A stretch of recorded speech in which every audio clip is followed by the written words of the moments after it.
የመጀመሪያውም ዙር ፈጥኖባቸው ቀጣይ ደግሞ ግንኙነት እንዳያደርጉ ረጅም ነው ሪፍራክተሪ ፔሪዳቸው። እነዚህ ሰዎችም መታከም መቻል አለባቸው ማለት ነው። የሴቶች ለየት የሚያደርገው ሪፍራክተሪ ፔሪድ የለም ሴት ላይ፣ ወንድ ላይ ነው ያለው፣ ወንዶች ላይ ነው። ሴቶች በአንድም ግንኙነት ተደጋጋሚ እርካታ ሊኖራቸው ይችላል።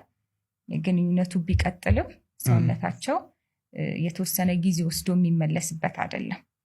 እንደ ወንዶች ማቆያ ጊዜ ወይም በመሃል ያለ ሪፍራክተሪ ፔሪድ የላቸውም። እንደውም ብዙ ወንዶች ይጠይቁኛል ወይም ለሕክምና ይመጣሉ። የመጀመሪያ ግንኙነት አድርጌ ቀጣይ ለማድረግ ቀናት ይፈጅብኛል፣ ስንፈት አጋጥሞኛል ይላሉ። ይሄ ስንፈት ሳይሆን ሪፍራክተሪ ፔሪዱ ረዘም ያለ ወንድ አለ። ቀናት ግን አልበዛም? እንግዲህ ይሄም እንዳልኩ የተለያዩ ፋክተሮች ላይ ዲፔንድ ያደርጋል። አንዳንድ ያውን ዚንክ እጥረት ያለባቸው ወይም ማግኒዥየም እጥረት ያለባቸው ወንዶች ሪፍራክተሪ ፔሪዳቸው ረጅም ይሆናል። ስለዚህ ለነሱ ሰዎች አመጋገብ እንመክራለን፣ ስፖርት እንመክራለን፣ የዚንክም የማግኒዥየም ሰፕሊመንትም እንዲወስዱ እንመክራለን።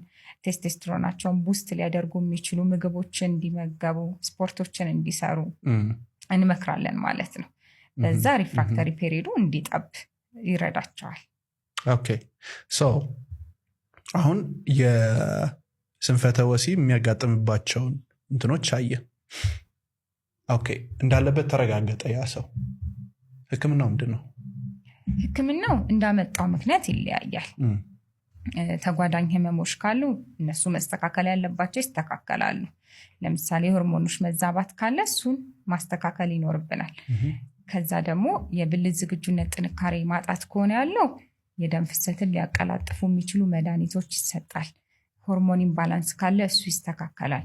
ቶሎ መጨረስ ችግሩን ያመጣው ምክንያት ይታይና አሁን እንዳልኩት የተዛቡ ነገሮች ካሉ ማስተካከል፣ አለበዚያ ደግሞ ኬሚካሎችን ሊያስተካክሉ የሚችሉ መድኃኒቶችን መስጠትና የግንኙነት ቆይታ ዘለግ እንዲል የሚረዳቸውን የቢሄቪየራል ቴክኒክ የምንላቸውንም የስፖርት አይነት፣ የአመጋገብ አይነቶች ዲስከስ ማድረግ የህክምናው አማራጭ ነው ማለት ነው። ሁሉም ሰው ለመድኃኒቶቹ ምላሽ አይሰጥም። ምላሽ የሚሰጡ አሉ፣ ምላሽ የማይሰጡ የህመም አይነቶች አሉ። እንግዲህ ህክምናው ደግሞ ደረጃ አላቸው። ለምሳሌ በመድኃኒት በሚዋጡም በመርፌ የምናክማቸው ሰዎች ይኖራሉ። በሱ ደግሞ ፌል ሊያደርግ ይችላል ወይም ሰውነት ምላሽ ላይሰጥ ይችላል። ዊኮሊት ሪፍራክተሪ ኤዲ፣ ሪፍራክተሪ ፒኢ እንለዋለን ማለት ነው። እንደዛ ደግሞ ሲሆን ፈርዘር ያሉ የህክምና አማራጮች አሏቸው። ስፔሲፊክሊ አሁን ስለ ብልት ጥንካሬ ዝግጁነት ብናወራ በመድኃኒት እምቢ ካለ ያው መድኃኒቶች ስትጠቀም እስከ ማክሲመም ዶዝ መሄድ እስካለብህ ሄደ። በሱ እምቢ ካለ ለምሳሌ እኛ ሀገር ላይ ፒአርፒ የምንለው አለ፣ ፕላትሌት ሪች ፕላዝማ ይባላል። ደም ካንተ ይቀዳል። ስለዚህ ፕላትሌቶችን በደንብ ዘይት ፓርቱ ላይ በደንብ ኮሌክት ይደረግና ብልት ላይ በመርፌ ይወጋል ማለት ነው። እሱ የሚያገለግለው ምንድነው? እዛ አካባቢ የተጎዱ ቲሾችን ሪፔር ለማድረግ አዳዲስ ሴሎች ግሮዝ እንዲኖር ይረዳል። ስለዚህ የብልት ጥንካሬ ዝግጁነት እንደገና እንዲመለስ ይረዳል። ሌላ ሎ ኢንቴንሲቲ ሾክ ዌቭ የምንለው አለ። እሱም ደግሞ እዛ አካባቢ ያሉ አዳዲስ የደም ስሮች እንዲፈጠሩና ሴሎቹ ሪግሮዝ እንዲኖራቸው የተጎዱ ቲሾች ሪፔር እንዲያደርጉ ይረዳቸዋል ማለት ነው። እንደዚህ አይነት ህክምናዎች ይሞከራሉ ማለት ነው። እነዚህ ህክምናዎችም እኛ ጋር ይሰጣሉ። ፈርዘር ደግሞ ይኬዳል። ፈርዘሩ ምንድን ነው? እነዚህ ደግሞ ፌል ካደረጉ ምናልባት የልብ ባትሪ ገባ ሲባል ሰምተህ ታውቃለህ አይደል?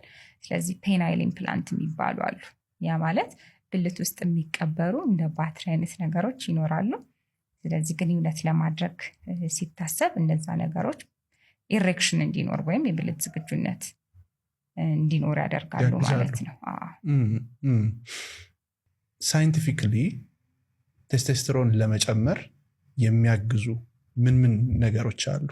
ቴስቴስትሮንን የሚቀንሱትን መጀመሪያ ብናይ ለምሳሌ ተደጋጋሚ ግለ ወሲብ ማድረግ ቴስቴስትሮንን ይቀንሳል። ኢቭን ግንኙነትንም በጣም ፍሪኩዌንትሊ ማድረግ ቴስቴስትሮን እንዲቀንስ ያደርጋል። ስለዚህ እንደዚህ አይነት የምናስወጣው ነገር ካለ የምናስገባው ነገር መኖር አለበት አይደል? ባላንስ ለማድረግ። ስለዚህ መጀመሪያው አመጋገብ ነው።